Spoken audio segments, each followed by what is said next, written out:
Hey there, listeners, it's time again with Greg and Mike, our newspaper friends, stories near and far, quirky and bizarre, the world of Sunday papers. You wonder where you are? 3, 2, 1.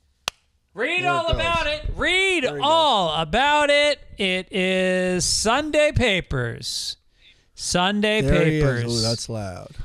We're a little sad today, especially Mike. Although I'm very sad too. Yeah, I kind of sprung this on you. Well, it was sprung on me, but yeah, like I was feeling bad. Like you're not in town, and then like some other people here know, but I've been very low key. I'm still adjusting. So anyway, my mom entered hospice earlier this week, and we weren't even. Greg very kindly offered to do the podcast alone today, and I'm oddly feeling. I spent the night there last night at her apartment.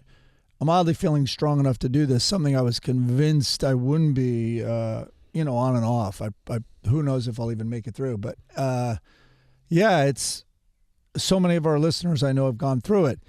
I was telling Greg that it's an odd thing to be this old and lose a first parent. Greg, you were so young when your dad died.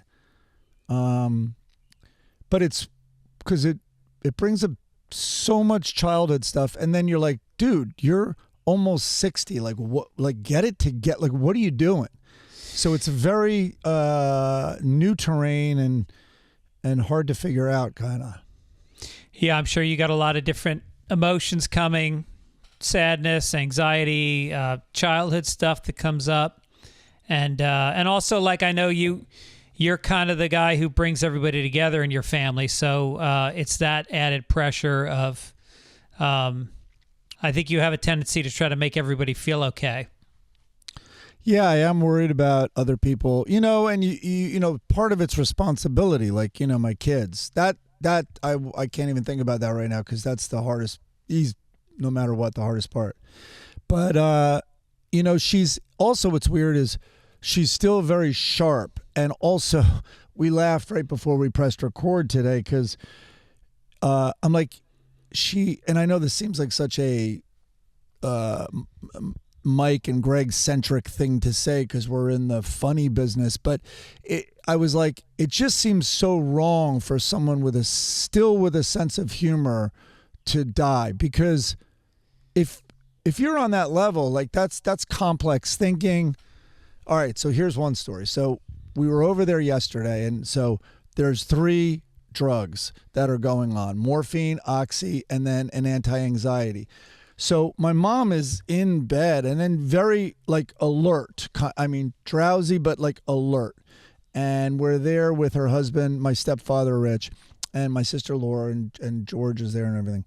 And so we're like, all right, so the oxy is on regularly scheduled, and that's, for pain and comfort.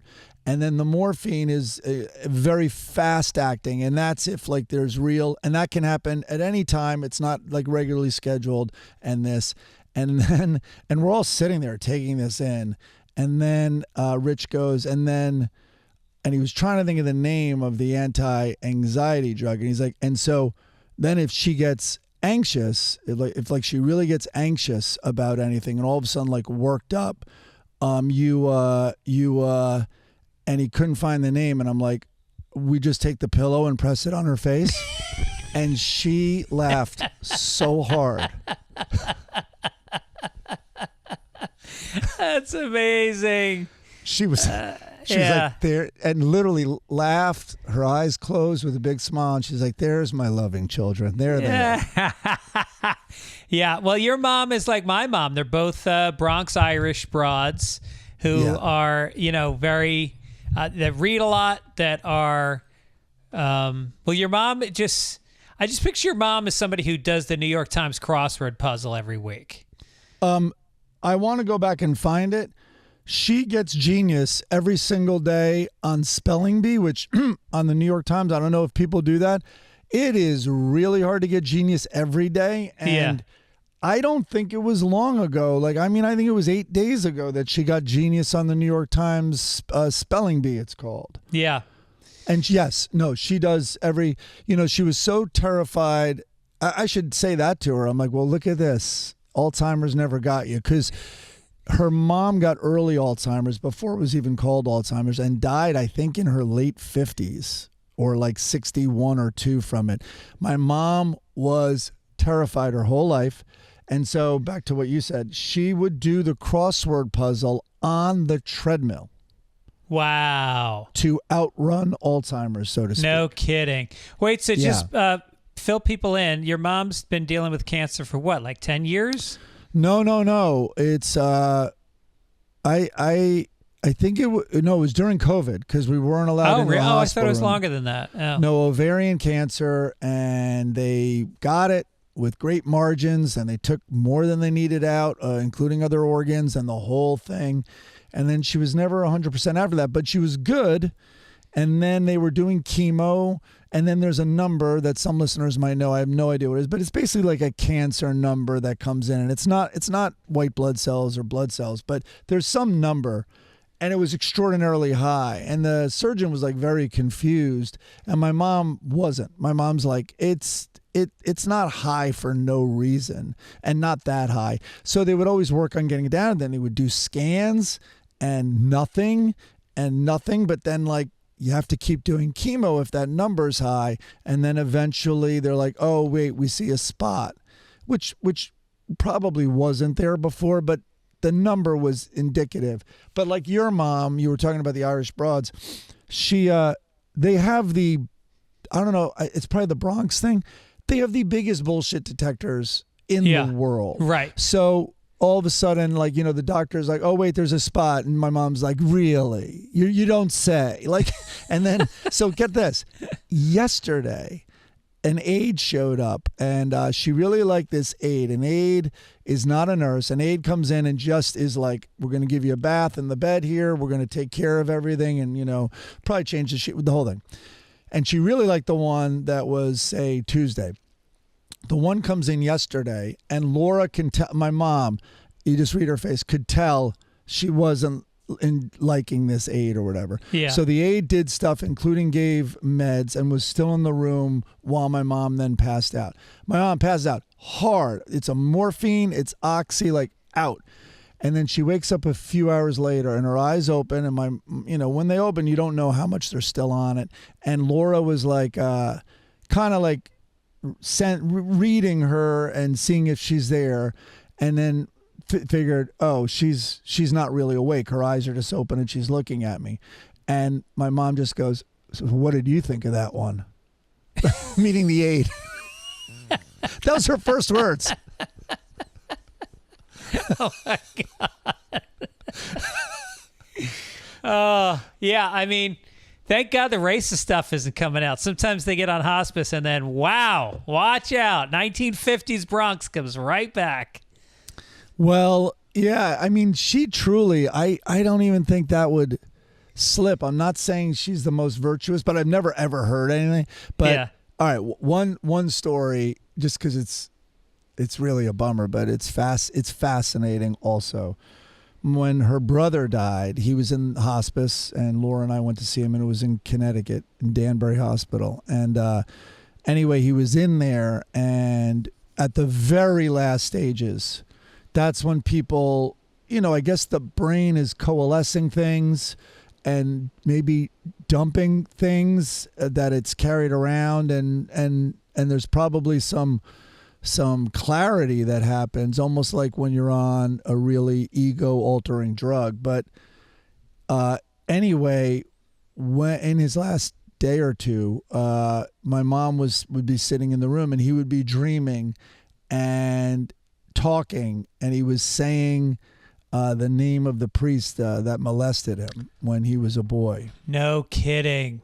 Yeah, and my mom knew what that was, because when he was an alcoholic his whole life, and when he got sober, that stuff came up, or maybe it came up and caused him partly to be sober or whatever. But anyway, he then, for the first time in his life, and I'd say he was in his 50s, shared it with my mom.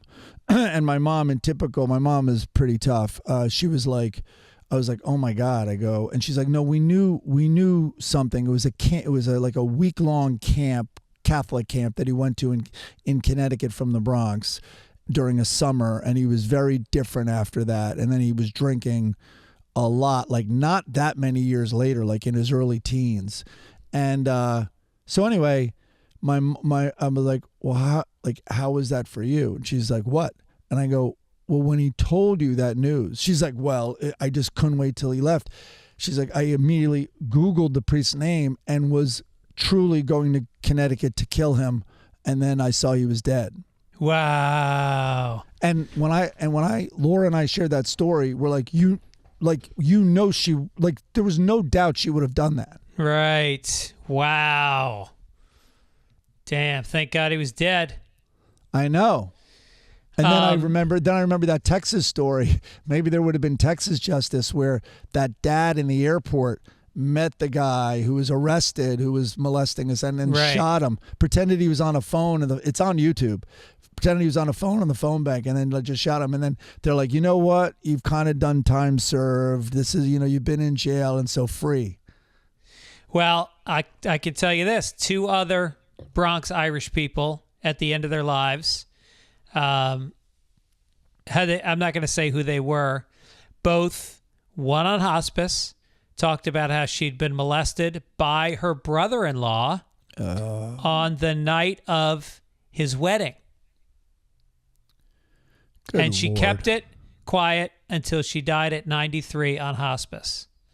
And then another relative was molested by his brother and didn't talk about it until a few months before he died.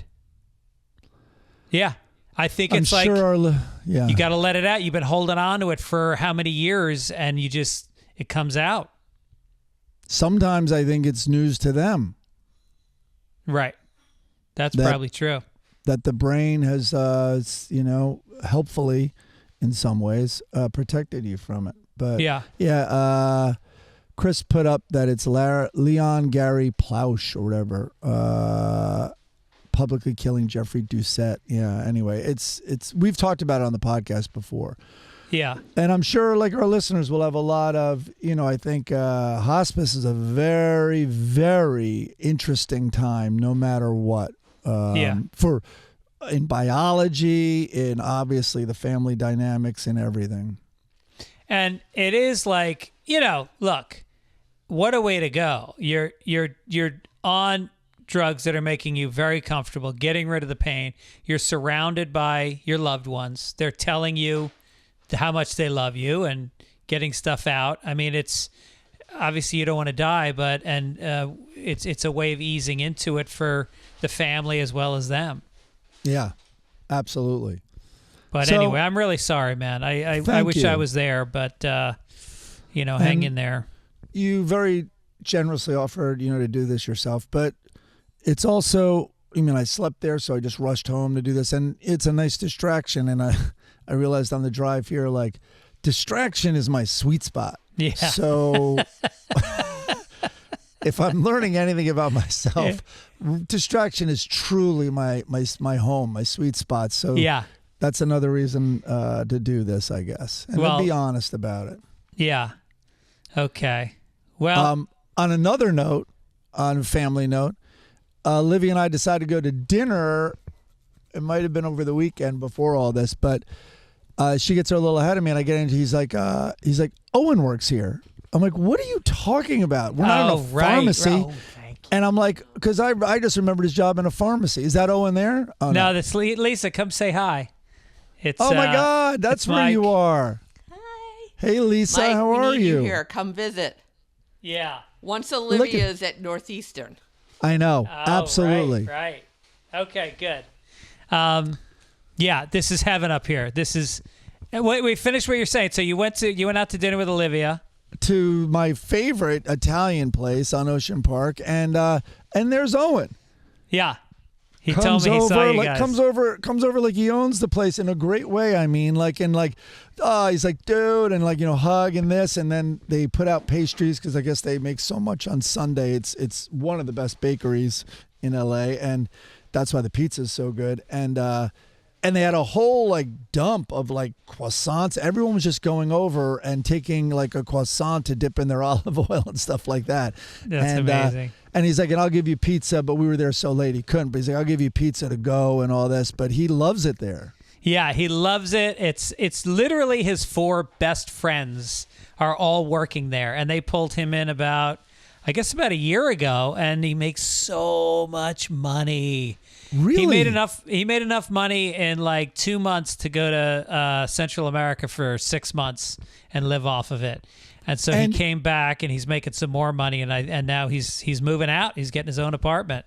I heard that also. Is he waiting because he wasn't our waiter? He was more behind the counter. So yeah, I guess once in a while he has to do the counter job, but the waitering, the other night he had what's his name in Barry, who's the guy that plays Barry? Impressionist. Yeah, of course. Bill Hader, yeah. So Hader came in with a huge party and threw like a ton of money at them. They get a lot of those kind of parties.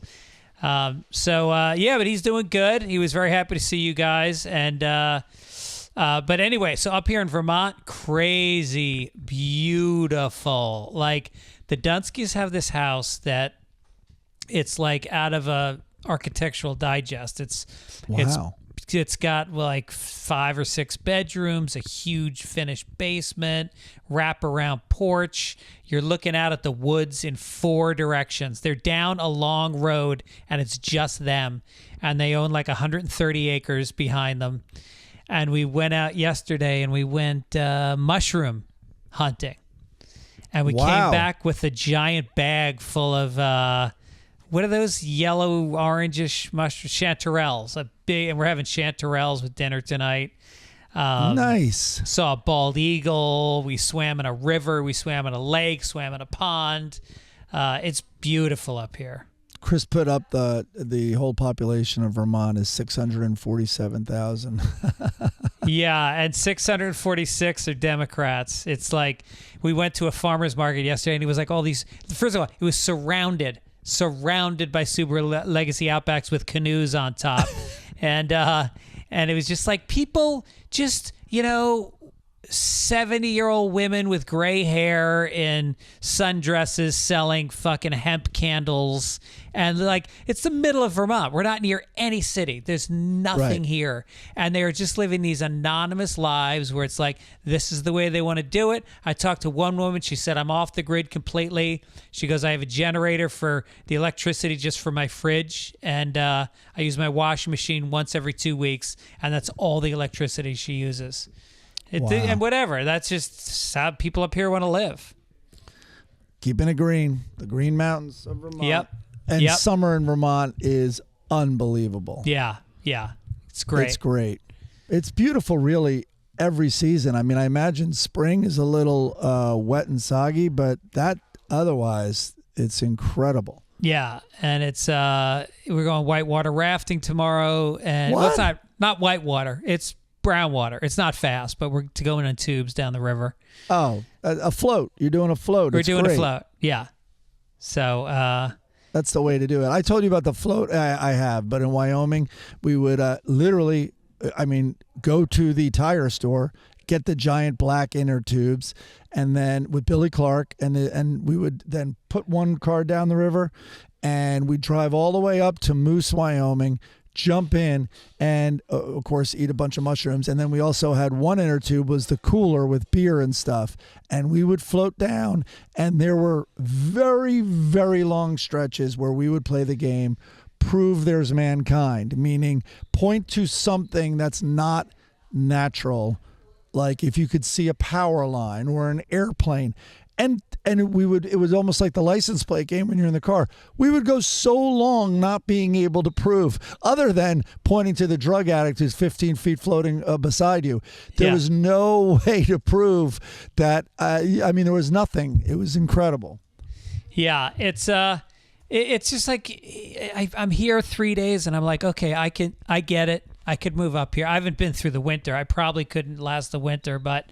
You don't need anything. We went out this morning and we picked berries, and we put a net over the blueberry bushes, and it's just like there's just fun shit to do all the time. They got a dog, and the dog is in heaven. She dives in the pond and swims and chases stuff and goes in the woods. Look at that guy. Oh, look at that. Come say hi, Evan. Hi, Mike.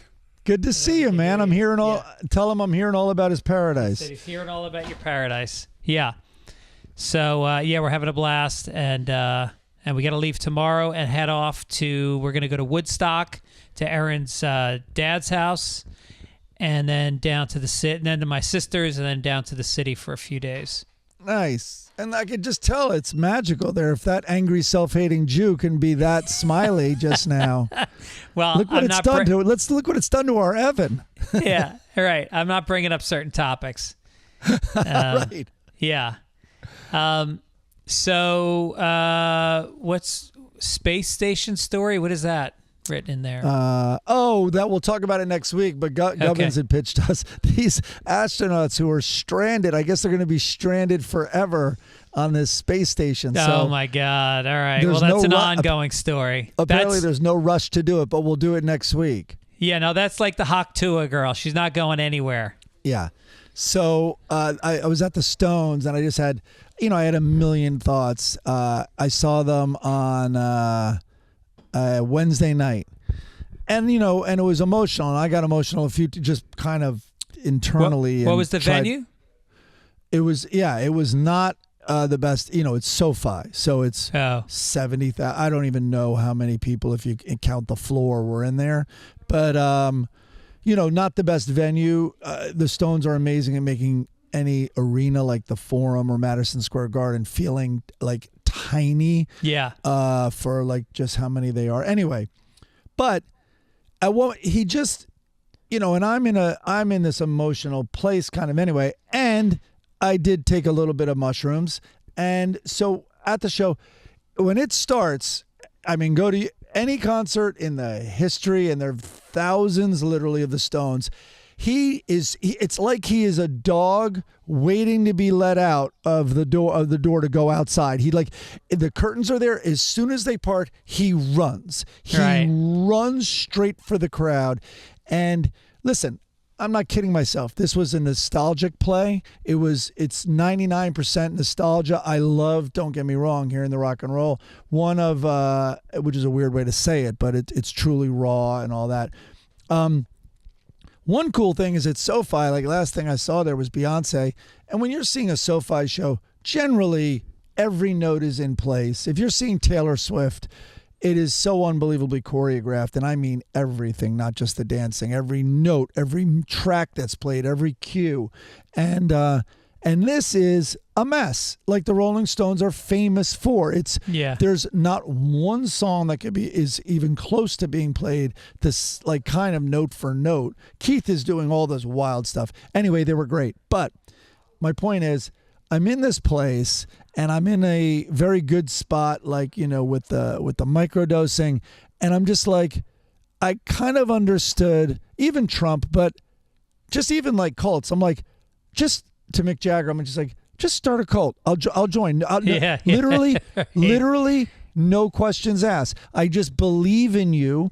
You're the world's biggest cheerleader. You have been for 50 years. You're literally a cheerleader doing cheerleader moves, and you're just the embodiment of optimism and positivity, and everybody fucking loves you. And still sexy at, what is he, 79, 80?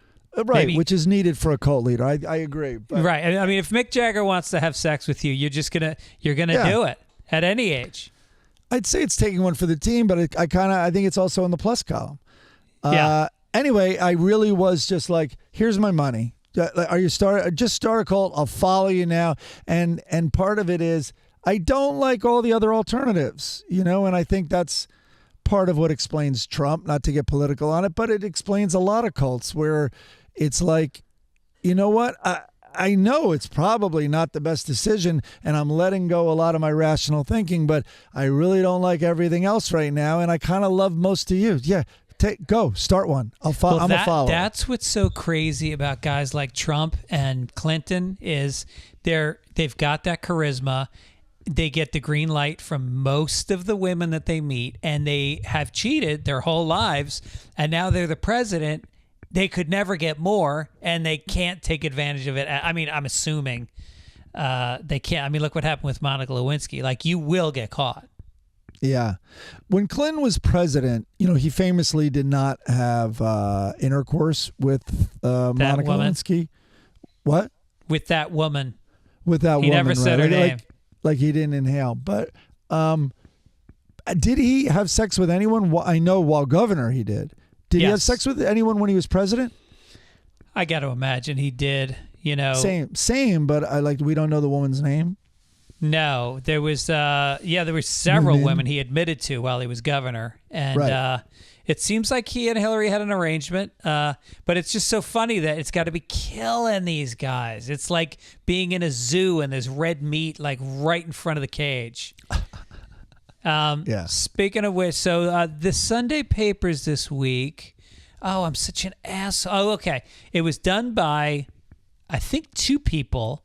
And they wanted the credit to be the press operator formerly known as Prince, Prints. It's a very cool logo. It's very cool. I love it. I can almost see that going on a T-shirt or a cup. Yeah. I think we got to put out some more merch for, and maybe we'll let a company handle it this time. I mean, I like thinking, we could possibly do that.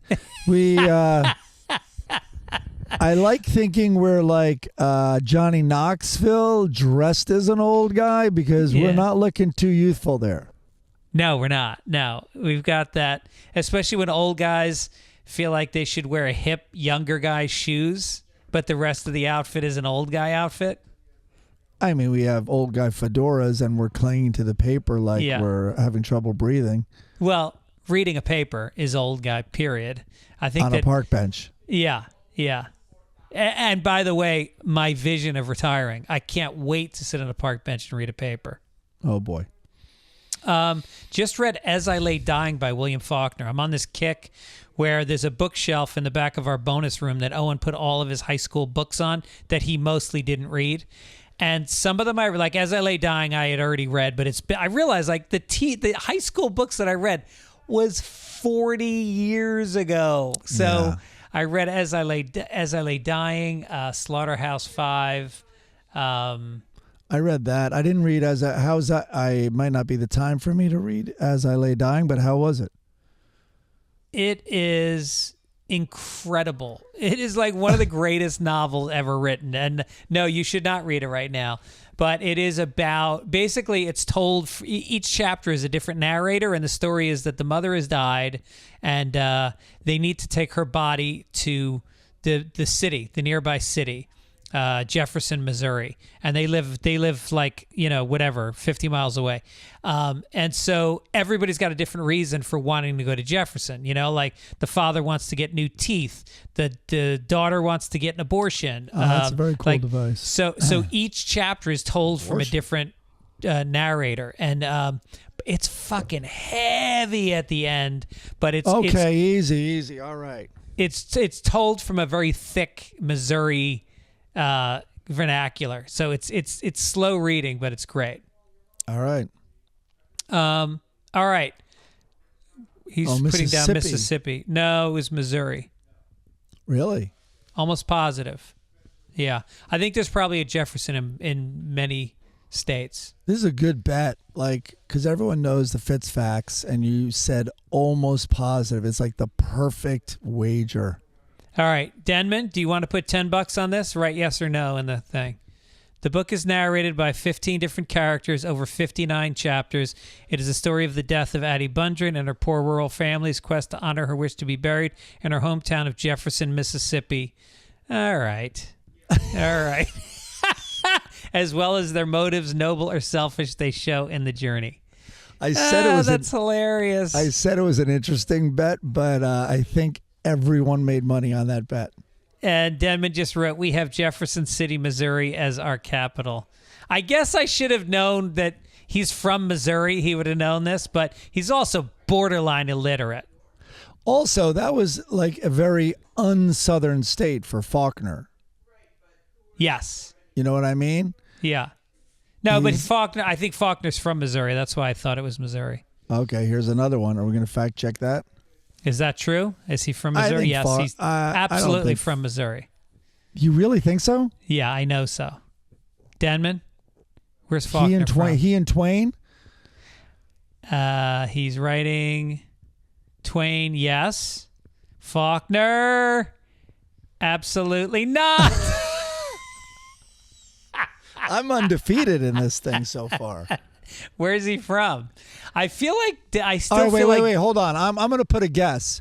I'm right. wondering if Faulkner's from. Don't look at the screen because he wrote it. Maybe it is Mississippi, or I had Mississippi You, or sir, Alabama. are right. It is Mississippi. All right. I didn't know anybody could read. Never mind, write from Mississippi. Well, it's Wow. alcoholic writing was. Oh well, and then by the way, there's a lot of speculation about the woman who wrote so much for him. For Faulkner? Yeah. Yeah. The Coen brothers. What was that movie? They depicted that. Barton Fink, maybe. Oh. Yeah. Well, speaking of corrections, before we do corrections, Jane S. did the song this week. It's very heartfelt. I think she's got a career. There's something very vulnerable and haunting about Jane S.'s voice. Well, Jane, I have to be honest. I haven't heard this week's yet. I rushed into this, but I will be hearing it. You'll be hearing it when you listen back to the podcast, as you do I'll every comment week. on it on YouTube. Corrections, other ones. This is from somebody. I didn't write their name down. When talking about the Declaration of Independence, you and Mike thought that the July 4th was the Declaration was signed. It was actually signed on the 2nd of July, but it was not ratified by Congress until the 4th. This led to some debate about whether to celebrate on the 2nd or the 4th. John Adams and Thomas Jefferson both died. Yeah, I remember this fact. Thomas Jefferson and John Adams, who famously were at odds during the writing of the Constitution and running the government, back after that, very different philosophies. And they became close as they got older. They famously wrote hundreds of long letters back and forth from different states. And they both died within hours of each other on the 4th of July in 1826. Wow. Did you know that? I'm looking to see the document. Does it say July? Well, it's weird. July 4th is in Congress, but maybe that is. I'm not doubting that they signed it on July 2nd. I was wondering what the document said. It seems to say July 4th, but that's probably because it was just ratified. It says in Congress. Speaking of dates, on August 27th, I'll be on the Joe Rogan Show. My special comes out that week, so look for it. It's called You Know Me. It will be on streaming. It will be on Spotify. It'll be on everything. Look for it. Well, we're going to announce a YouTube Live leading up to the special that day. Denver Comedy Works, August 29th through the 31st. Oh, actually, I just booked a date this weekend. I'll be at the Brea Improv on the 26th through the 28th of July. Austin, the Mothership, September 6th through the 8th. Then I'll be in Alaska and San Francisco. Go to fitzdog.com. Get yourself some tickets. See some live comedy. Speaking of seeing live things, Mike, how did you get your tickets for the Rolling Stones? Oh, my God. Let's talk about game time. Here we go. And now we are doing this on Saturday. The Rolling Stones are at SoFi again. So let's take a look at let's go to music in Los Angeles. $95 right now. 7:30 p.m. in Inglewood, California tonight. Get out of here. For the Stones? I bet that it is a big place, and I bet that'll go down because also there's 2 SoFi shows. I mean, that is a lot. Oh, Dickie's friend said that they're playing in his hometown of Branson, and he thinks it's a small place. Wow. Under 15,000 or something. I can't imagine them on this arena tour going to a theater in Branson, Missouri, and they don't have many dates. So anyway, that's where they're going. No, the last time they were in town, I remember it was a thing. They didn't sell out. And they were quietly giving tickets away right before the show because Mick is obsessed with not having the place sold out. Yes, they added, and they also added, the time we went was their 50th anniversary when those hedge fund guys did it. And that was their one rule. Listen, we know you guys are going to try to get as much money as you want because you just bought us and our tour. This is your idea. This is your touring Broadway show in a way. But you can't charge so much that I'm looking out at a lot of empty seats and there's less energy in the room. Right. And so the day we went down to Staples, they were charging so much that people are like, we just can't do it. And that day, you and I jumped on $50 tickets. Right. Laura just told that story because, we're talking about the Stones in town. So did you get your tickets on GameTime this week? I got my tickets on GameTime. I waited last minute and went, and then I was thinking about tonight. Our friend Gibbons is going, and he has that suite. Oh, yeah. Yeah, so anyway. Gibbons is friends with, as we are, a very famous guy who created and runs a show that's been on the air for 20 years. And he has a box at SoFi for every event. It's his box. Every sporting event, every concert, it's his box. And so we are the recipients of that sometimes where we'll get invited. Let me see what, Isbell's coming to town. Ooh. And we really like him. And Jason Isbell, Hollywood Bowl on July 21st, $27. Damn. But that's going to be like one seat way up. But we should keep an eye on it and see. Also, he's at, I like this one better. Oh, it's March 14th. He's at the Disney Concert Hall. And that would be insane. Wait, what date is that? The first one is like next week, July 21st. But okay. 2 weeks, I guess. Anyway, if you want to be smart, GameTime is the way you're going to get killer last-minute deals, all-in prices. You get views from your seat, right? This app is so intuitive. It's so simple. You buy your tickets. The whole price, it's the whole included price right up front, no hidden ones. It goes straight to your phone. There's no printing. There's no transferring. You show it right at the door. It's so easy. It's amazing. First of all, my favorite thing is the discovery thing. I like check out what's in town when I go there. Did you already? I just was looking down at GameTime still while you were talking, but one of the best things is that's the price, the all-in price. You don't have to do math or be like, oh, I bet it's twice as much as the price I'm seeing right now on their competitors. So I love that about GameTime. It's like it's so easy to watch the price drop, and that's the price you know you're going to pay. And it's not only music. You can get Major League Baseball, all different sports. You can get comedy. You can get theater. And then they got a lowest price guarantee you can take advantage of.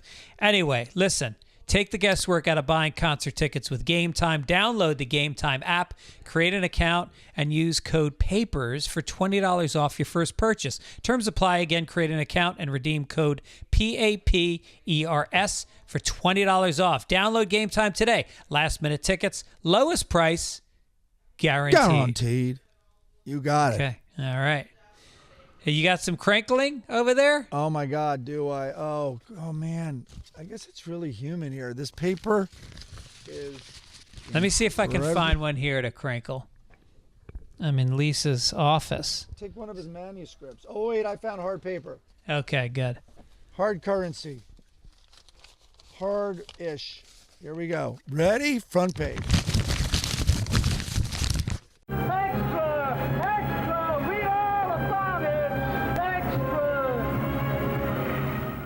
President Biden drew gasps Thursday evening when he introduced Ukrainian President Volodymyr Zelensky as President Putin, confusing him with a Russian tyrant whose forces have invaded Ukraine for the past 2.5 years.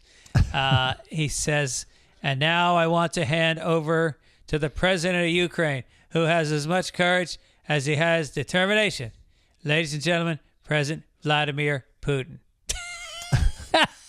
Oh, no, he didn't say Vladimir. He said President Putin. Yeah. So,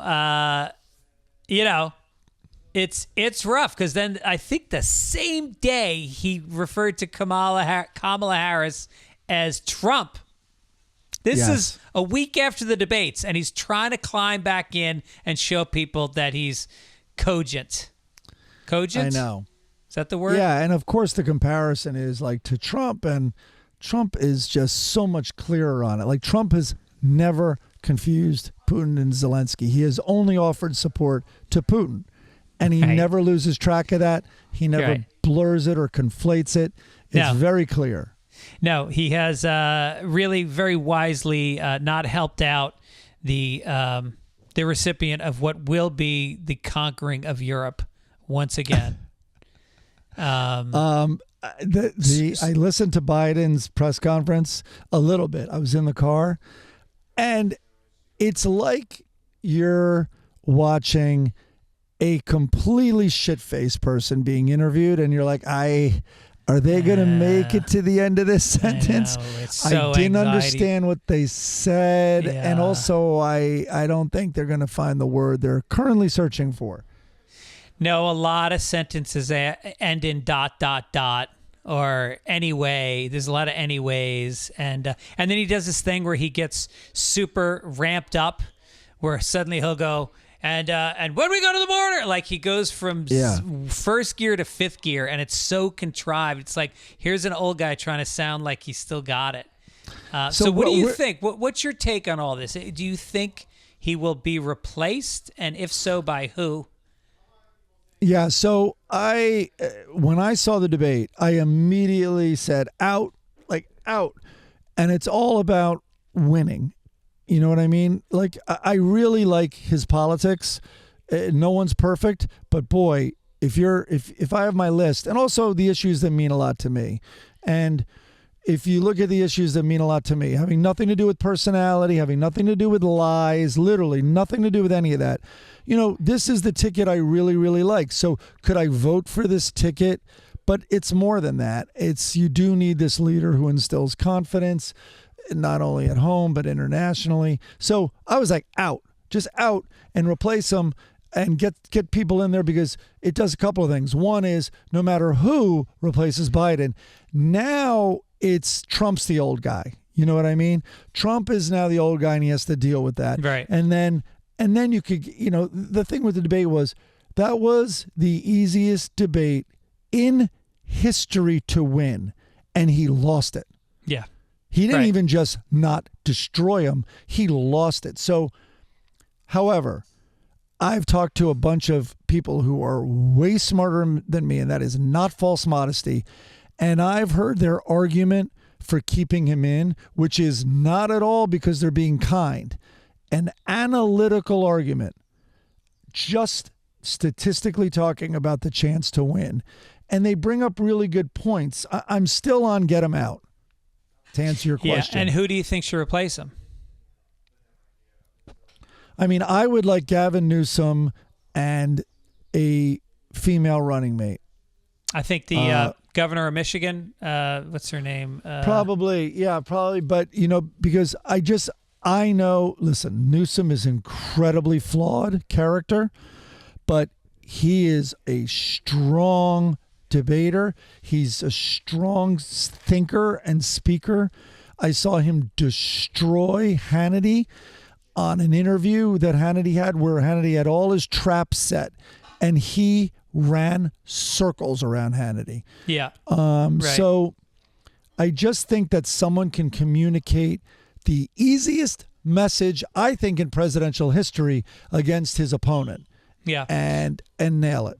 Well, Chris points out that he did look bad arguing with Carolla, but Carolla is also not governed by having to appeal to a broad audience. I think his audience is very specific, and I think it was. I don't think he expected that going into it. I'd like to see him talk to Carolla again, because I love Carolla, but I think it was a little bit of a sniper job. I wonder what happened though. But my thing is, he's so prepared for sniper jobs that I'm shocked that happened. Yeah, I know.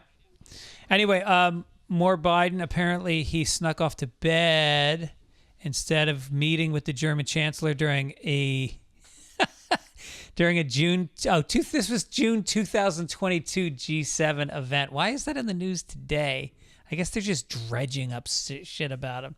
But I guess according to a report, he just slipped off, and he let Anthony Blinken, the Secretary of State, handle it, and he hit the hay. And it was an informal event arranged as a secret meeting with Ukraine and was booked in the early evening because German officials knew Biden tired by night, the newspaper reported. Well, maybe he would have been able to stay awake if the guy wasn't German. I mean, that's going to put anybody to sleep. Mexican guy, up till midnight. Australian dudes, maybe all weekend. That's Yeah, and also the German's name is Olaf Scholz. It sounds sleepy. Every time they say it, Biden's head hit the table.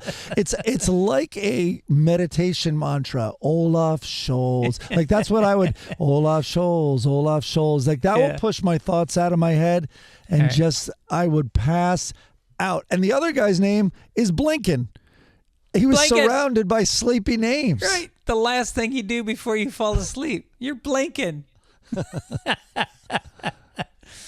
Dine and dash. A clever man dined and dashed on his Hinge date after realizing she and the friend she showed up with for the romantic evening was taking him through the ringer, thinking he would foot their costly bill. The TikToker, whose username is Johnny America, proudly recounted that he abruptly left the duo behind when they started ordering surf and turf and a handful of drinks at a local hibachi restaurant. Johnny claimed he reached out to the woman about meeting up for lunch on a first date after they had matched on the dating app, thinking it would be something casual. His date agreed, and she requested that they go to hibachi. I get there and meet this girl, and she brings a friend with her and goes, "Hey, would it be cool if my friend jumps in with us?" Well, he was probably thinking, yes. And so he said, what was I going to do? Tell her to go away? She was there. And they ordered a bunch of drinks and appetizers. Later, the hibachi chef asked the content creator what he wanted for his meal, and he ordered a simple chicken and rice dish, while the girls opted for the surf and turf meal. So that's where he went wrong. That was the only misstep.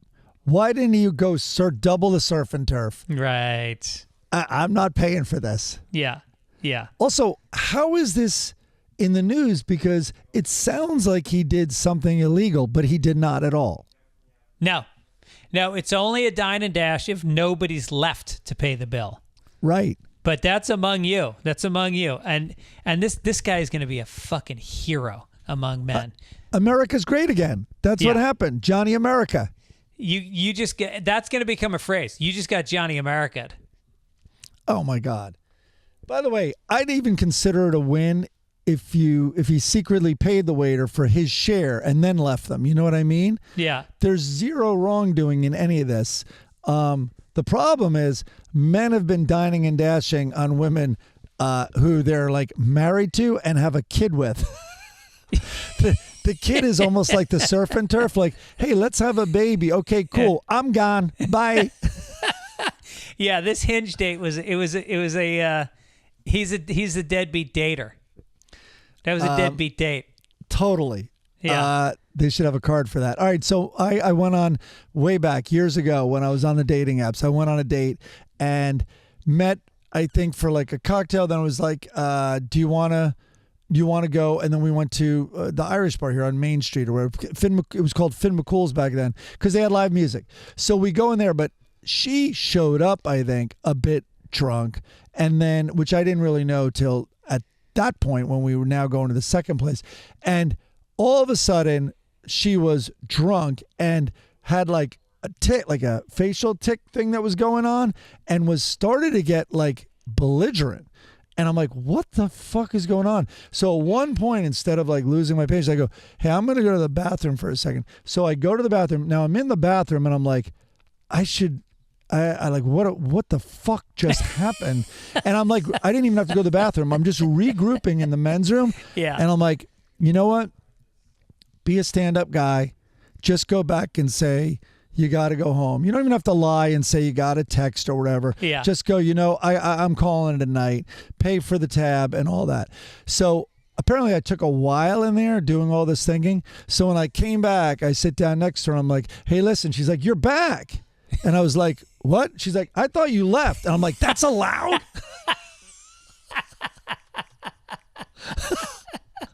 She has clearly been walked out on a ton. Yeah, right. We went, when I was a teenager, we used to go to White Plains from Tarrytown. We took the number 13 bus, and then we would go to the mall. Oh, I would do the same thing. Yeah, it was all teenagers. We were like 15 years old. Public bus right there. And I just remembered me and Sneaky Pete cars. We smoked a joint, and then we went into the mall, and we met these two girls.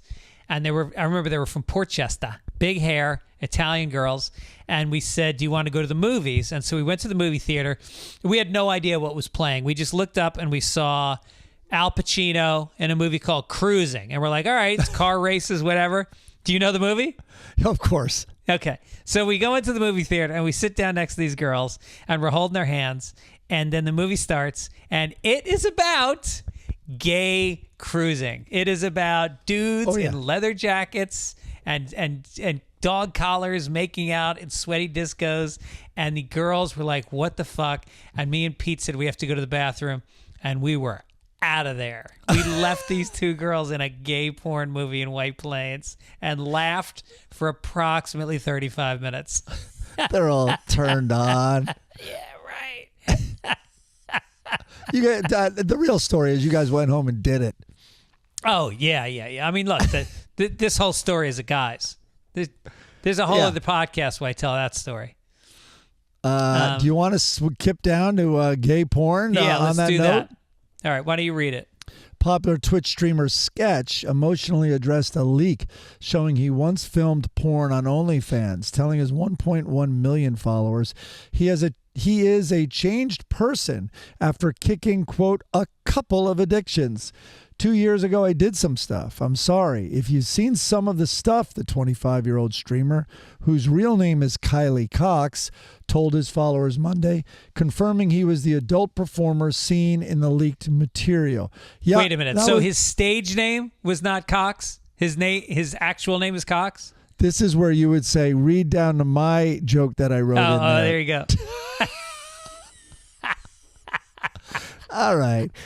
Yeah, that was me. I fucked up. I won't do it again. He blamed it on a dark time 2 years ago when he was dealing with some addiction problems. He really puts dick in addiction, doesn't he? He said he's a changed person, and he streams the Madden NFL video games now. He made light of the X-rated material, starting with a joke referring to then President Bill Clinton's much derided initial denial of inappropriate behavior with that woman. I guess he said I did not have sex with her. I don't know what it was.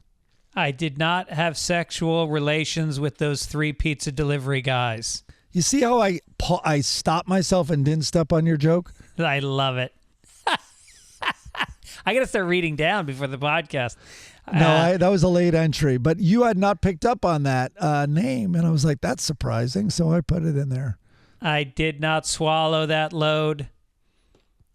But I did. Meanwhile, who knew that Sketch from Twitch wouldn't be a wholesome character? Yeah, right. There's a Nude cruise is disembarking from Miami next year. Bare Necessities is a travel agency that focuses on nude tours and trips of all stripes. They annually charter ships from major cruise companies to host some of the best and most highly rated nude cruises in the world. There are multiple restaurants and bars.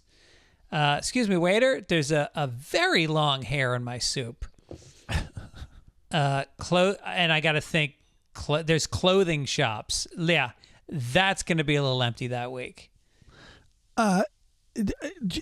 Shouldn't they disclose? I don't want to get on that boat on the next cruise, right? What's that? I wouldn't want to get on the boat on the next cruise. Right. There has to be like full disclosure. Like if I'm buying a house, they have to tell me if someone died in it. Maybe they should tell me if there was nothing but nude fat people throwing up everywhere. Yeah. There's a film over the hot tub. They have a spa. Like if you go to the spa for a massage, do you then have to put a towel on? Right. Even if I miraculously escape the food poisoning that's on every cruise ship, I would still be throwing up the whole time on this cruise. They got a casino. There's a casino. That guy's got a short straight. He's got a long straight. You're not allowed to hold him at the table. Yeah, good one. All right, we moving to entertainment? Let's move to entertainment.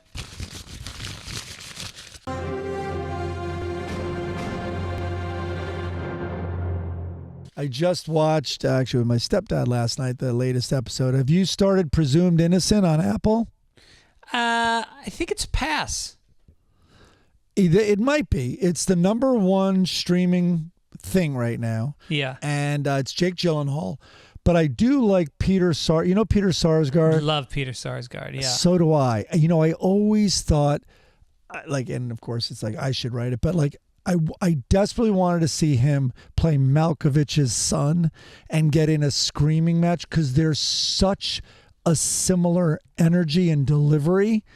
They look, right. I think, like so similar. I mean, Malkovich looks a bit more primate. He looks a little more unhinged and wild. Yeah. But anyway, I love those guys. But the one I want to talk about, this guy, Bill Camp. Chris can maybe put a picture of Bill Camp up here. You'll recognize him. I mean, Queen's Gambit. I first saw him, I think, in The Night Of. And then there's Molly's Game. He was Joker, 12 Years a Slave. I will watch anything this guy Bill Camp is in. I love him. Wait, I'm not By picturing the way, him. Went to University of Vermont. You'll know you will know him. He's a character actor, like perfectly fits the bill of character actor. He's overweight. Here he comes. I'm going to get him for you. Where's a picture that looks like him? That guy. And oh yeah. He's great. I love that guy. he kind of looks like Phil Hendry a little bit. There he is.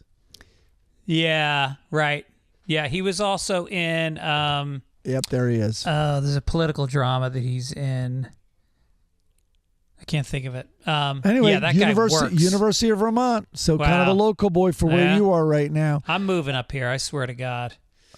Anyway, he's good in whatever he does. So I'm watching it. I think there's only 2 more episodes, maybe one. Okay. Ellen DeGeneres. Have you heard of Yeah. her?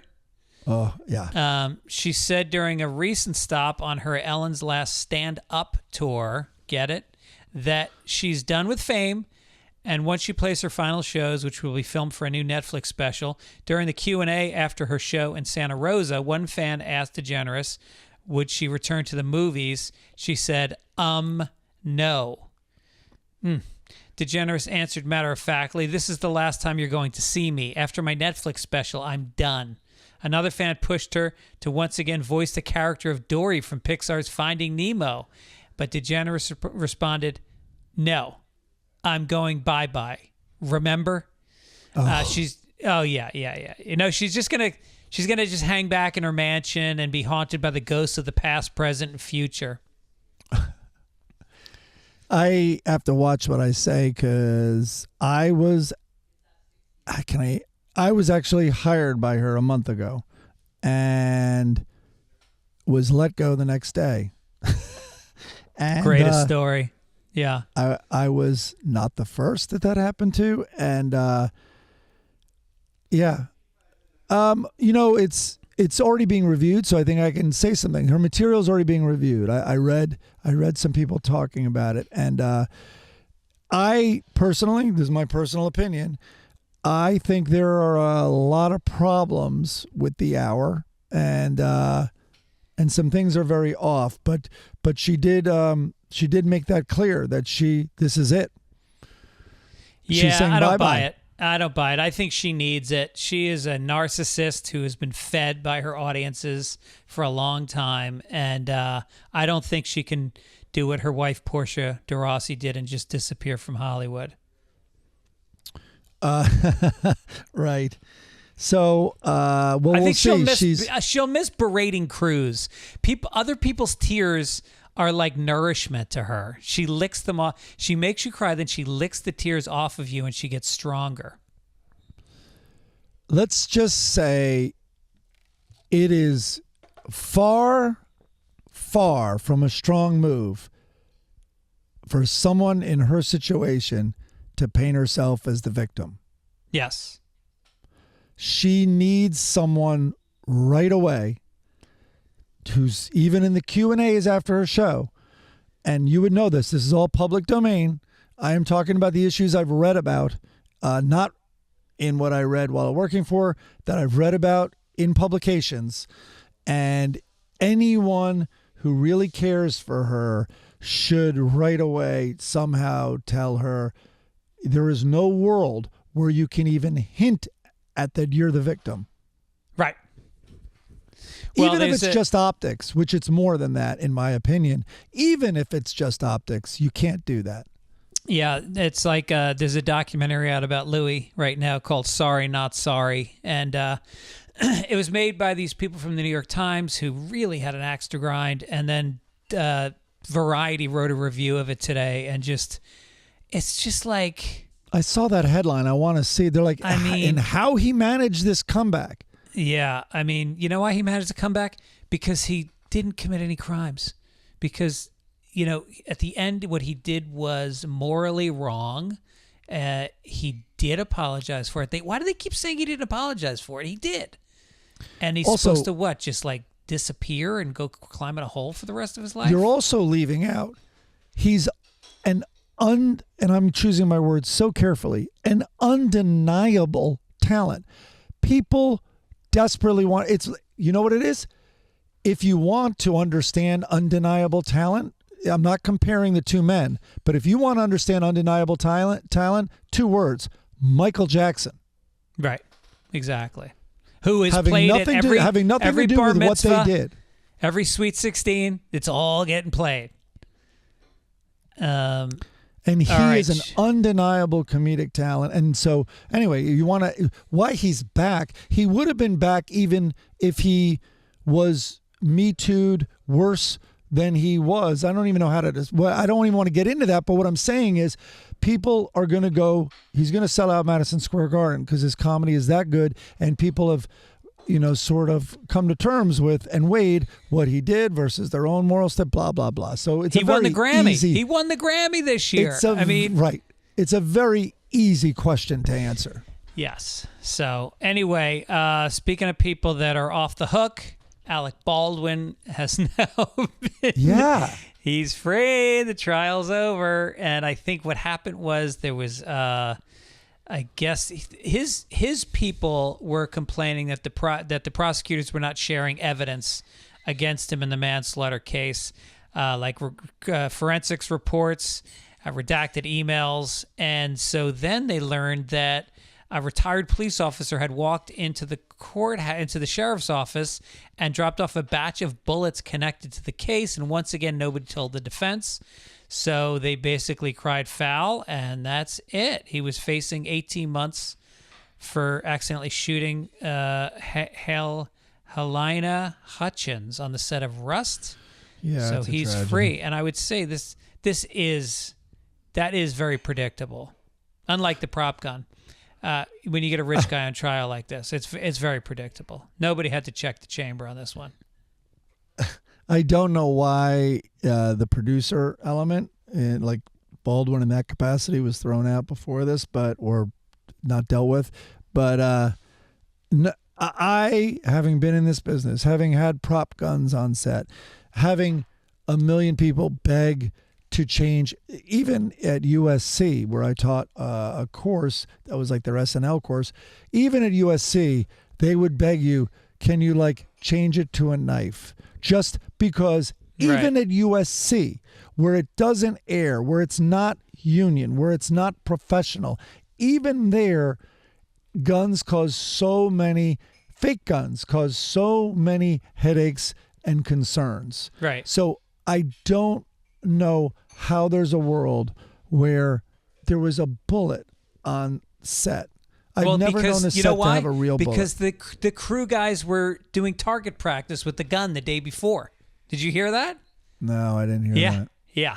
So, I mean... Now, he broke some rules. You never, ever point even a prop gun, I don't think, at unless it's a giant scene where that hat, like obviously a gun to the head, stuff like that. But you never, when not needed. And also, they weren't even characters. Yeah. These were... people behind the scenes. Meanwhile, the woman who was the, I forget the title of the job, people that handle the firearms, she's in jail for 18 months. Yeah. But he was a producer. There's an argument that he was a producer on it, and ultimately that trickles down that he shouldn't have been involved in producing a movie that was it was grossly understaffed and unqualified people in important jobs, and he should have shut it down. She might be released, by the way, because of this revelation, though. Oh, nice. Yeah. Let's make America Florida. Let's do it.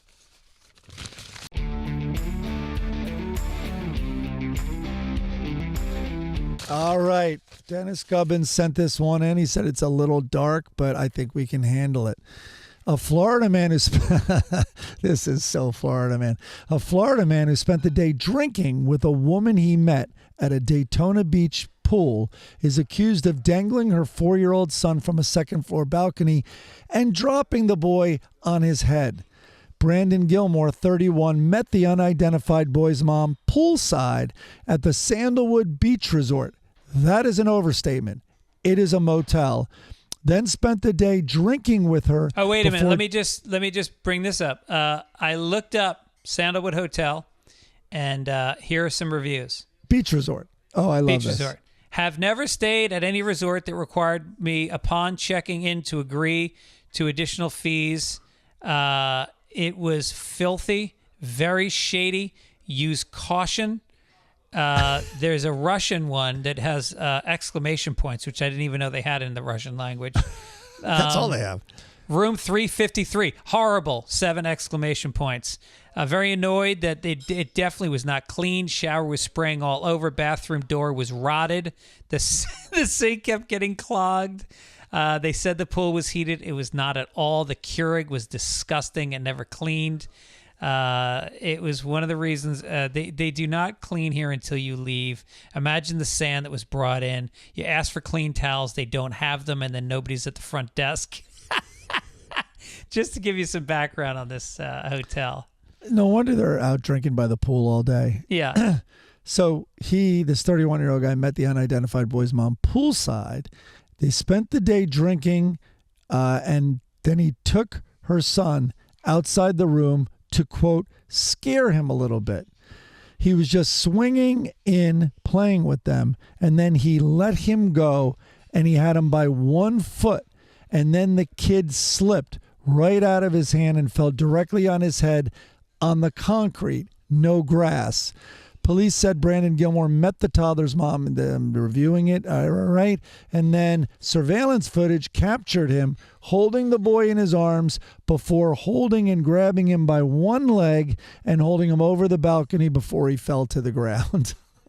Unbelievable. And I don't know if you knew this, but in Florida, the Florida Boy Scouts, getting dropped off the balcony by your mom's drunken boyfriend is a merit badge. You actually get a patch for that. And all the kids have them. Another reason the Boy Scouts changed their name. By the way, I had a thought. Oh, where was I with the Boy Scouts? Was I forget where I just was. Anyway, I was somewhere where there was a giant Boy Scouts, like maybe their center or something. I'll get in a second. Anyway, had a joke that Boy Scouts have changed their name to the Plaintiffs. That's the Plaintiffs of America. Yeah, right. The Where Boy the Scouts. hell did I just see the Boy Scouts of America? Wasn't in Nashville. I don't know. Was it in Texas? Because that's where we're going next. Oh, all right. Let's go to Texas. Here we go. Oh, yeah. Make Texas Florida. A Texas man is going viral after being filmed in a drunken stupor in broad daylight, asking patrons, "What did I do wrong?" and saying, "It's America," repeatedly as another man tries to escort him off the premises of a restaurant. Interestingly, instead of arresting the man, a police officer calmly tells him to just get in the car and go home.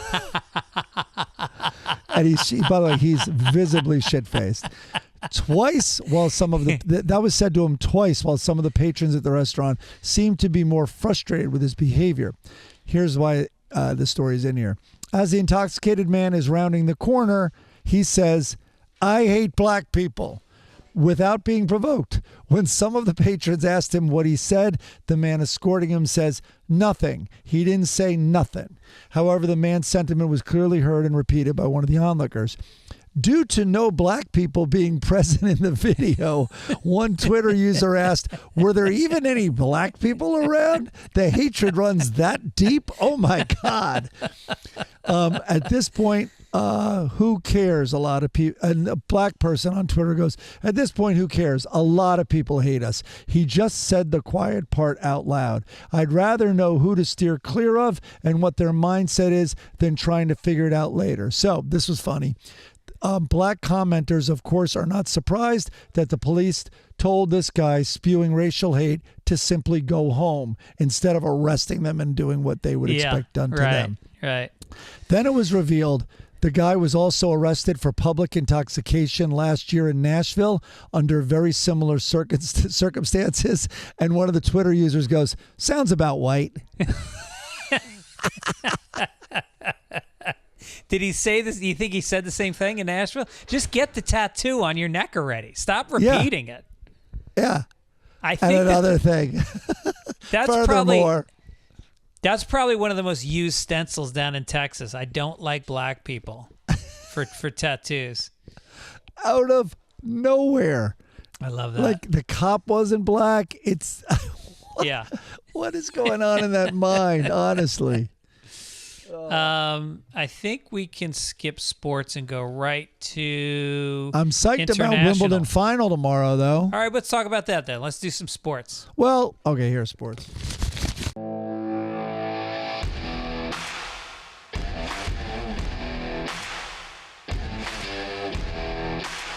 I don't think we have to do the story. It's a little old, I think. But it's Djokovic exciting. came back on Djokovic is people. playing against what's his name? The best player in the world. Whose name the new I always Spaniard. space on. Why am I forgetting his name? You follow it closer. I gotta give him the attention he deserves and watch this him. This kid is the biggest thing in tennis in a long time. Oh, and, no, yeah. Carlos something. Oh, that's Alcaraz. racist. Yeah, Alcaraz. Killer serve. He's got a drop shot that, he can just pound it to the baseline for, 20 shots and then hit a drop shot that you can't get near. Yeah. Really likable kid. I think he might have won Wimbledon last year, actually. And he beat Djokovic in the semis. I believe he beat Djokovic in the semis last year. Let me see Alcaraz's major tally so far. Grand slams. My voice is going a little bit. But Djokovic looks good. We watched Djokovic play yesterday, and he's complete player. 3 major titles. He has the U.S. Open, 2022, 2023 Wimbledon, and 2024 French. Yeah. And 5 Masters 1000 titles. So, yeah. He's, the kid's unbelievable. For the first time, he's had such an impact on the game that tennis schools and camps and clinics are teaching the drop shot, which they never spent much time on at all. Right. It was like something, I don't know what the equivalent golf shot would be like, almost like using a left-handed club.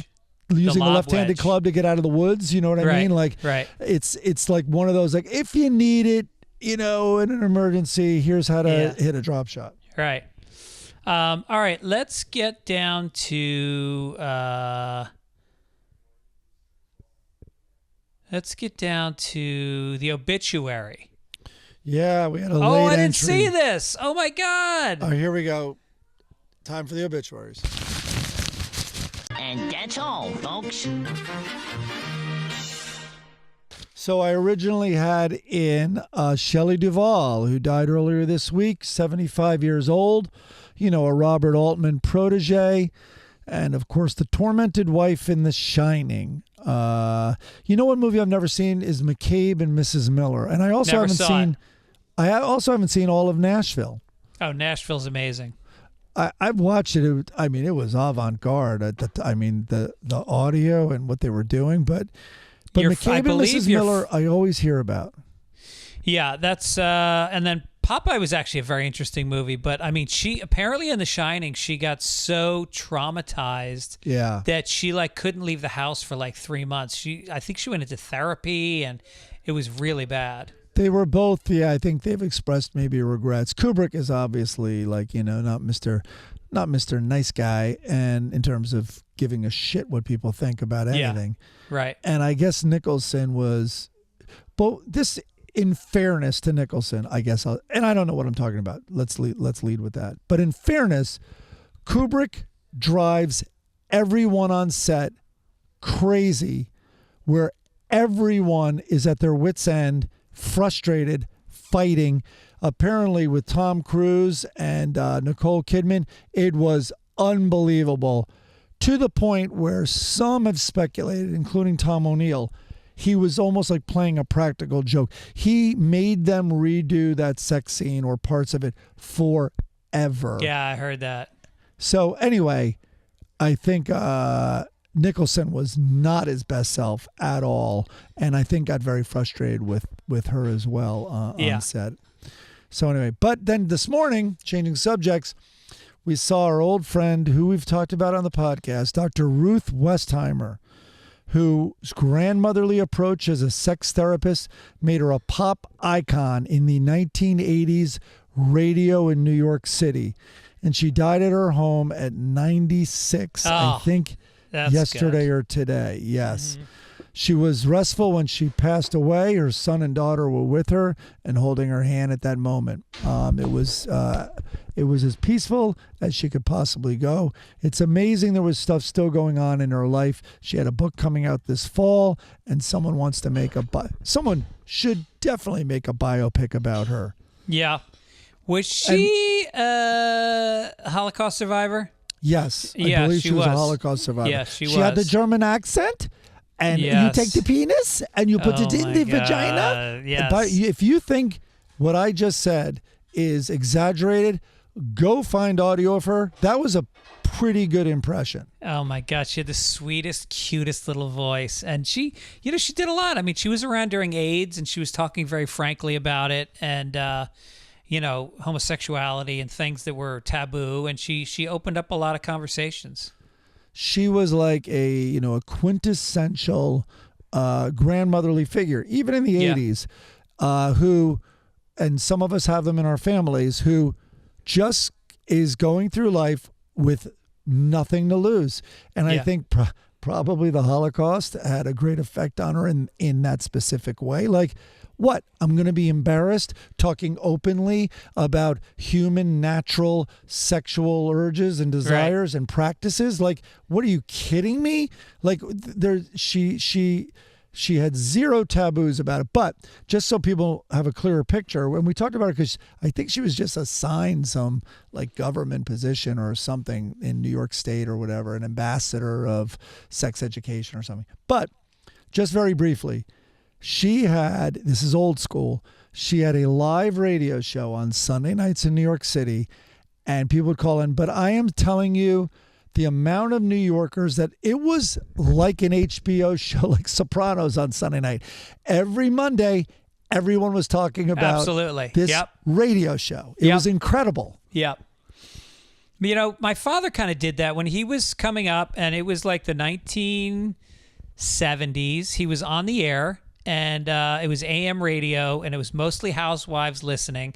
And he created this show called The Feminine Forum, and it was the first place on radio. The FCC, he used to get fines. He got put off the air, and he talked about women's issues. He talked about menstruation and menopause and abortion and all these topics that nobody talked about before. And and I think Donahue very much took after my father and did a very similar show. I totally think so. Yeah. By the way, do we want to go back to this day in history quickly and do a little quiz? Of course. How did I miss Here that? we go. Yeah, let's do it. This day in history.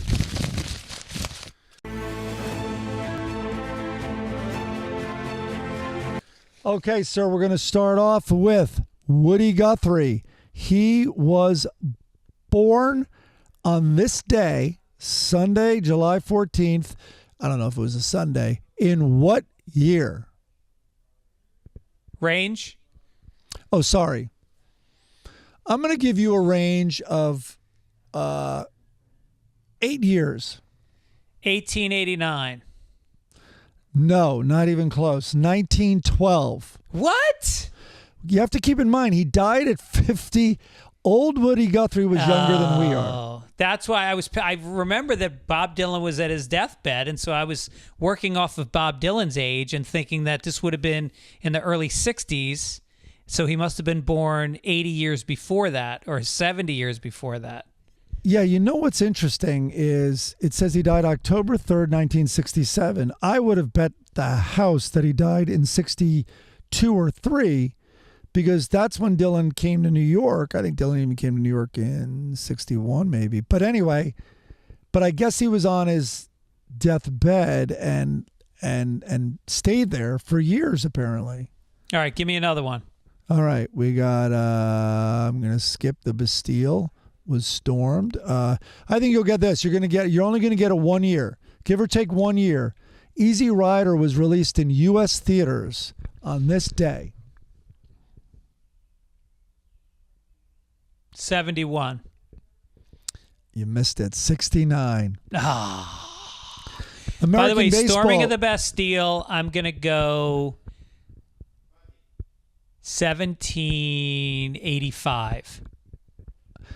I think you would have gotten it because that's 1789. Nice. I think I would have given you 5 years. Okay, I studied French history. Hank Aaron hit his 500th career home run. I believe he hit it over the head of Buckner, Bill Buckner, who was playing left field. Oh, give that or take helps. 3 years. Oh, come What on. year did Hank Aaron hit his 500th career home run? Well, Bill Buckner played on the 86 Red Sox, and he was probably 40 years old. So he must have been playing 30 years before that. I'm going to say 30. Wait, hold on. You just did math that made Bill Buckner 10. no, he was playing. So he was playing in 1956 because he was at least 30. Oh, wait. Yeah. You said he was 40 in 86. No, I didn't say how old he was. I'm just saying if Buckner was playing in 86, and I remember he was a very old player. Yes. He was in his 30s. So I'm going to say in 52, I'm going to say 1959. Way off. 68. 68. All right. Give or take 15 years. American gunfighter Billy the Kid was shot and killed by Sheriff Pat Garrett. I just read his biography, so I'm going to be close on this. It's 1885. Wow. 1881. Did you really? Yeah, just finished the biography. It was an audiobook. That Fucking must have amazing. been interesting. Yeah, it was very interesting. God, I'm really envious of all your reading. All right, we'll do one more. Here's a biography you didn't read recently. Give or take 4 years. I'm going to be generous. Die Hard was first released in U.S. theaters, launching Bruce Willis as an action star. 86. You fucker, 88. Nice. My stepfather is reading this Jim Thorpe biography that's out now. Yeah. Jim Thorpe is so goddamn fascinating. Jim Thorpe won a gold medal for the decathlon.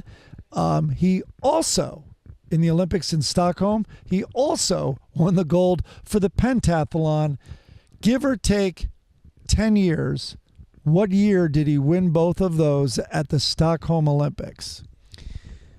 It's either, well, Berlin was 72. I think he ran in front of Hitler. So I'm going to guess 19. Wait, hold on. Do you mean 42 is Berlin? No, Berlin was 72, wasn't it? Well, did you mention Hitler? No, I'm saying this happened during Hitler. I'm backtracking. Jim, Hitler, wait, we're talking about Jim Thorpe, the Native American athlete. didn't he run in the Olympics? You in might be thinking of 1940? Jesse Owens, who I'm won thinking gold. of Jesse Owens. That was during Hitler. Who showed white people a thing or two? All right, so Jim Thorpe, I'm going to say couldn't have been in Germany that close to 72. So I'm going to go, I can't remember how old Jim Thorpe is. 1952? 1912, man. Oh, yeah. I had nothing on that. He was early, amazing lacrosse player. Pop Warner, I know. None of this is in here, but I know from reading a little bit about the biography. That's as close as I get to reading a book. I read about a book. And football was kind of just starting. It began very similar to rugby. It was a scrum. There wasn't the forward pass at the very beginning. That changed everything. Like rugby, where you ran in and you literally touched it down to the ground. That's where, straight back from that is where you had to kick your field goal. That's still the rule in rugby. Yeah. So anyway, there's interesting stuff. But arguably, many argue, the greatest athlete of all time. Wow. Okay. Yeah. All right. What are we doing? Oh, by the way, one of his starts was very almost like Larry Bird's tryout for Indiana. He was walking, I think, by a track and field event, and he was in jeans. And he's like, "What's that?" He's like, "Well, that's the high jump." He's like, "Can I try?" Anyway, highest in the world. That's hilarious. Highest in the world. Yeah. Yeah, I know. You look at people that train like Djokovic and you go, yeah, you're number one, but did you really need to do all of that? Or Tom Brady? I guess so. Well, that was one of the running jokes is Tom Brady needed to. He was like the least, he had the least physical attributes for the job. Yeah. All right, let's get to the funnies. Let's cheer up after all these things that happened in the past. Cheer up from. Here we go. All right, let me cheer still you up. Calvin and Hobbes. Yeah.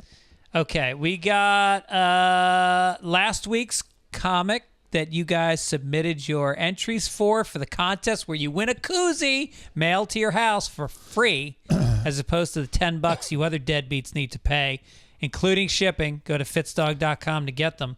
Anyway, there was a picture of a bear and a man hugging in front of a sign that says, "Warning, do not feed the bears. They're out." Looks like in a Yellowstone National Park type of situation. Brian Myers said, "Moments before Bert Kreischer's death on Instagram Live." Good one. That's good. Another one said, "Tom, look at the sign. Don't worry, Bert, semen doesn't count." So that's obviously two bears, one cave. Mike Markle said, "You're welcome. Now go enjoy your shit in the woods." John Favreau said, "Sadly, Bruce had fallen asleep during the last 15 minutes of Grizzly Man. Didn't know the ending." I like that also. Billy fucking Morgan said, "Thought bubble above bear's head. I know you like bears, dude, but I'm straight."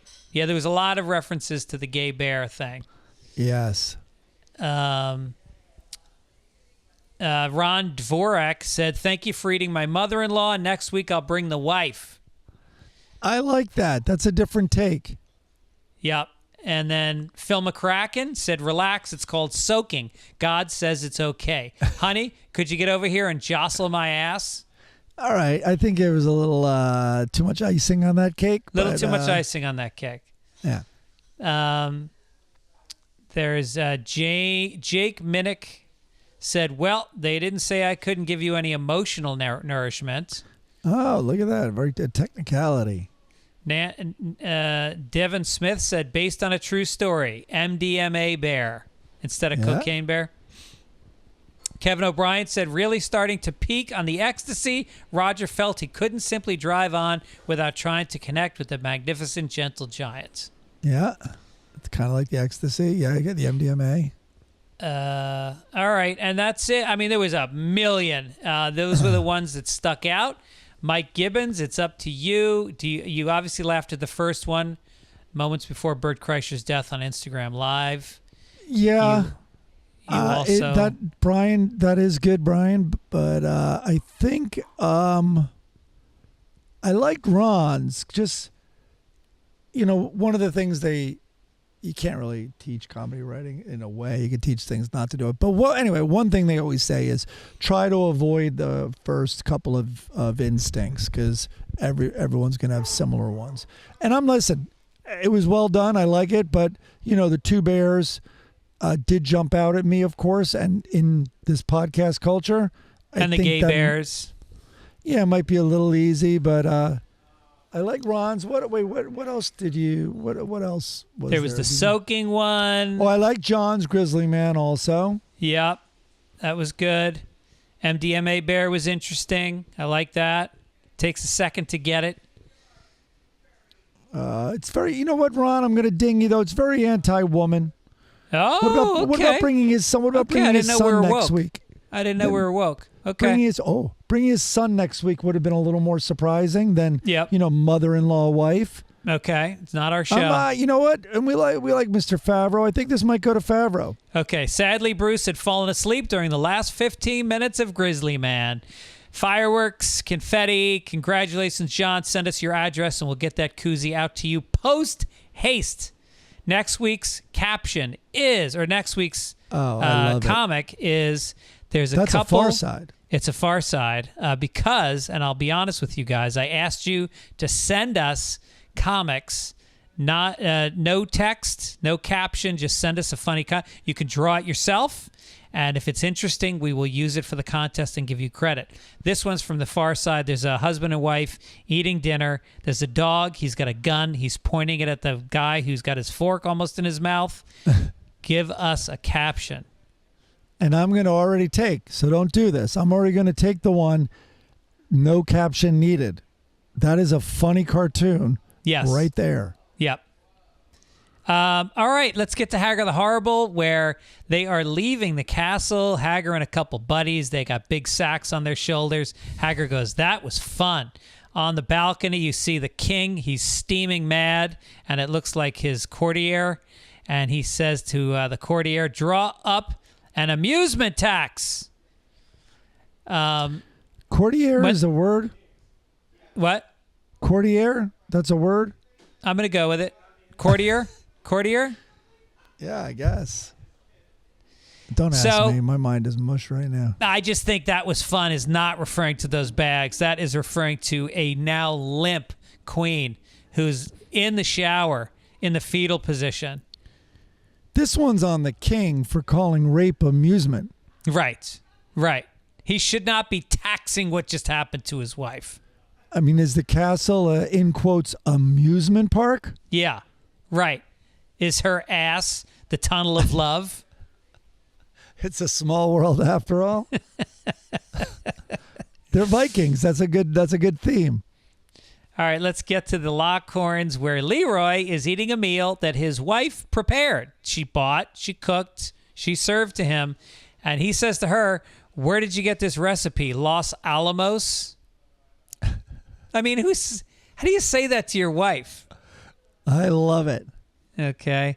And now I've got a comic that I can no longer see with my glasses. It's this one. He's on the beach, and there's a woman who is very beautiful, very buxom. She's got blonde hair and a red bathing suit, and she's a lifeguard. And she says, can you read that? Sorry, I'm trying to blow up Calvin and Hobbes meanwhile, but wait, let me see. Let me see if I can blow this up. No, that didn't make it any bigger. This is really sad. Oh, here we go. Which one? No, I can probably read it. Hold on, let me get back to the Google Doc. She said, just so you know, Mr. Lockhorn, if you need artificial respiration again, Derek will be the one to administer it. And Derek is a big dude with a hairy beard on his face. And Leroy looks like he's done for the day. He's done with his little games, his rapey little games. Is that what they are? Yeah. Yeah, those are a little small. All right, I've meanwhile found a Calvin and Hobbes. You know, they're dense, which is one of the reasons I can't read Calvin and Hobbes so well. But here we go. I'm trying to think of the last one we read. No, I guess it is this one. Here we go. Yeah, all right. The kid thinks about space a lot, it seems. Yes. Okay, so this is a bunch of long, tall panels, 4 of them, and then another one that's outside the panel. So anyway, the first one is this spaceship orbiting Earth, and the box says, the aliens came from a far distant world in a large yellow ship that blinked as it twirled. It rounded the moon and entered our sky. We knew they had come, but we didn't know why. Oh, is this a poem? Oh. Bright the next morning with noisy commotion, the ship slowly moved out over the ocean. It lowered a tube and drained the whole sea for transport back home to their galaxy.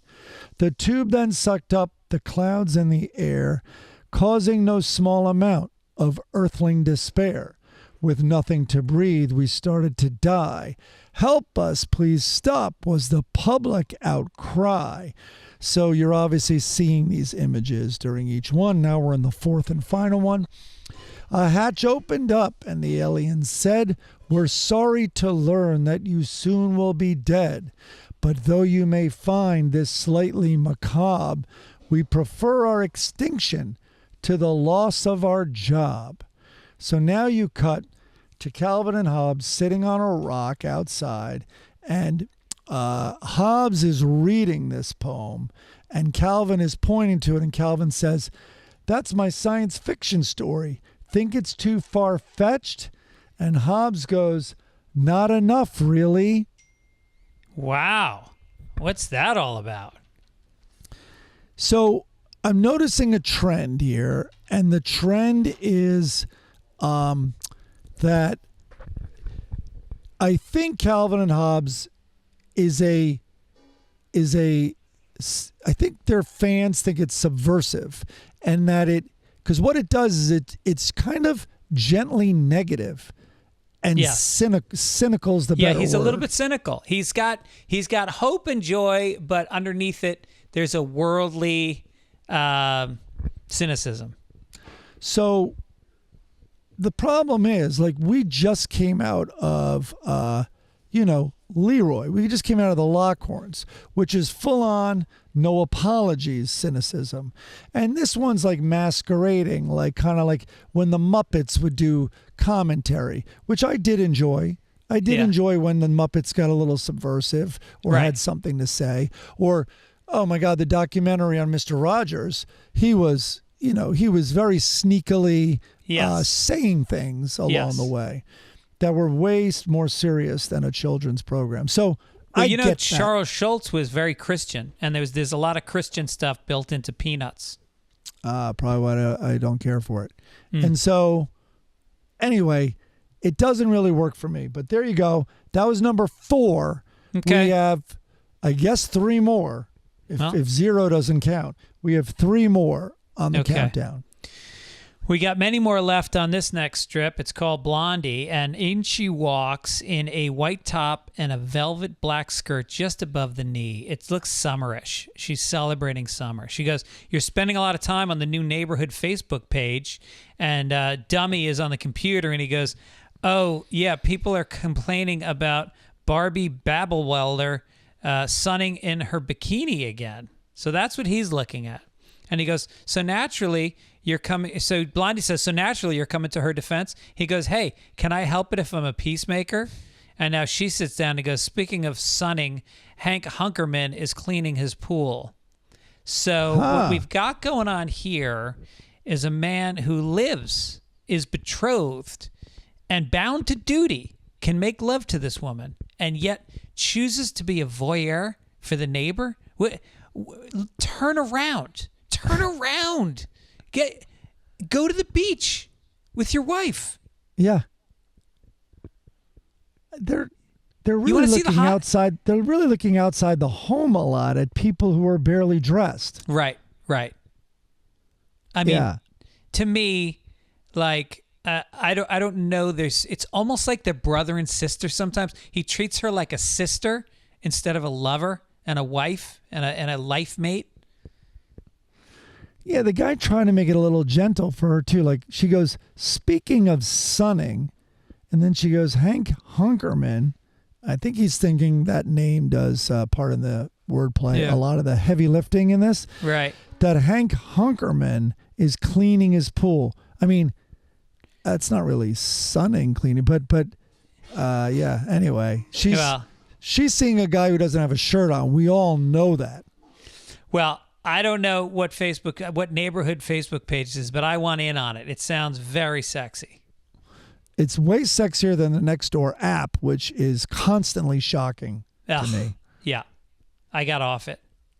All right, speaking of apps, the GameTime app is available to you now. Go download it, create an account, use code PAPERS, get $20 off your first purchase. We can't say enough about it.